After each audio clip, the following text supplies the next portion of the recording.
তোমালোকে সাধু শুনি নিশ্চয় বহুত ভাল পোৱা।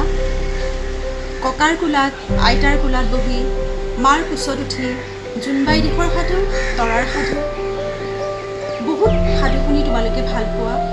সেইকাৰণে আজি মই তোমালোকলৈ লৈ আহিছোঁ সাধুৰ সঁফুৰা।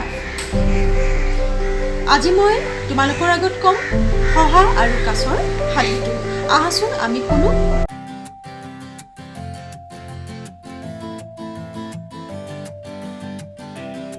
এখন বিলত এটা কাছ আছিল। বিলখনৰ পাৰত থকা বননিখনত এটা শহায়ে বাস কৰিছিল। শহা আৰু কাছৰ মাজত বন্ধুত্ব হৈছিল। শহায়ে মনে মনে ভাবি থাকে, কাছটোৱে ইমান লাহে লাহে খোজকাঢ়ে। শহা আৰু কাছৰ মাজত সদায় খেল ধেমালি হয় আৰু ৰ'দত বহি দুয়োৰে মাজত কথা হয়।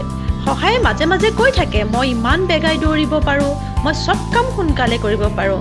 কাছয়ে কয়, মই লাহে লাহেও কৰিব পাৰোঁ। শহায়ে কয়, মই সোনকালে সকলো কাম কৰোঁ।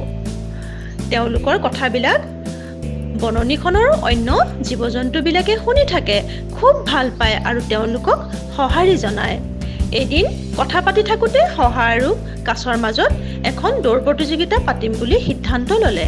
শহায়ে ক'লে, সৌ পাহাৰখনৰ তলত থকা শিমলু গছজোপাৰ ওচৰত যোনে আগতীয়াকৈ দৌৰিব পাৰিব তেওঁৱে প্ৰথম হ'ব। 1, 2, 3 বুলি দুয়োৰে মাজত দৌৰ প্ৰতিযোগিতা আৰম্ভ হ'ল। শহায়ে অকণো নৰোৱাকৈ দৌৰি দৌৰি গৈ আছে।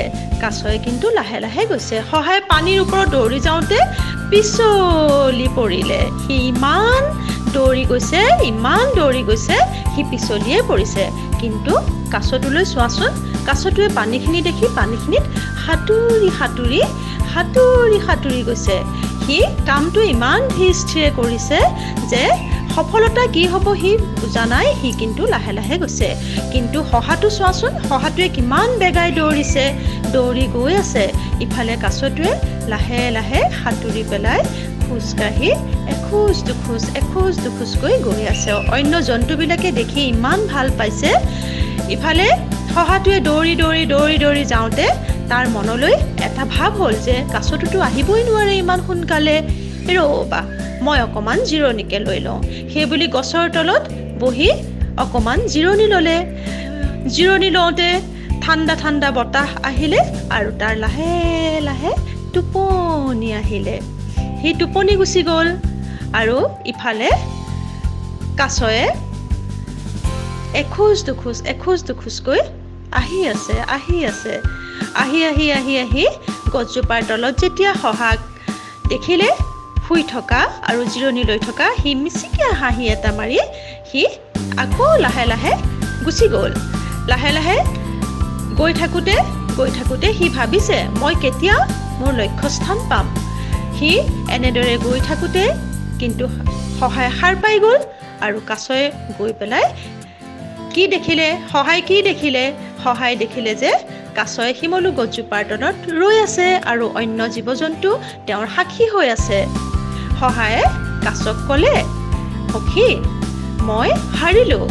মই বেগাই দৌৰিব পাৰোঁ বুলি মোৰ মনত অহংকাৰ হৈছিলে, সেইকাৰণে মই হাৰিলোঁ আৰু তুমি লাহে ধীৰে স্থিৰে কৰিলা, সেইটো কাৰণে তুমি জিকিলা। অন্য জীৱ জন্তুবোৰো সাক্ষী হৈ ৰৈছে।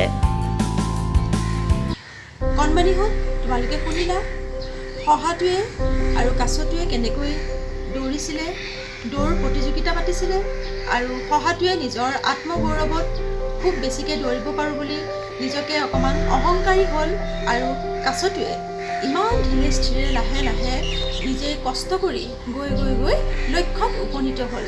ইয়াৰ পৰা আমি কি শিকিলোঁ? আমি নিশ্চয় শিকিলোঁ যে আমি নিজক লৈ কেতিয়াও অহংকাৰ হ'ব নালাগে। আমি যিকোনো কাম ধীৰ স্থিৰ মনেৰে কৰিলে আমি তাত সফল হ'মেই। ধন্যবাদ।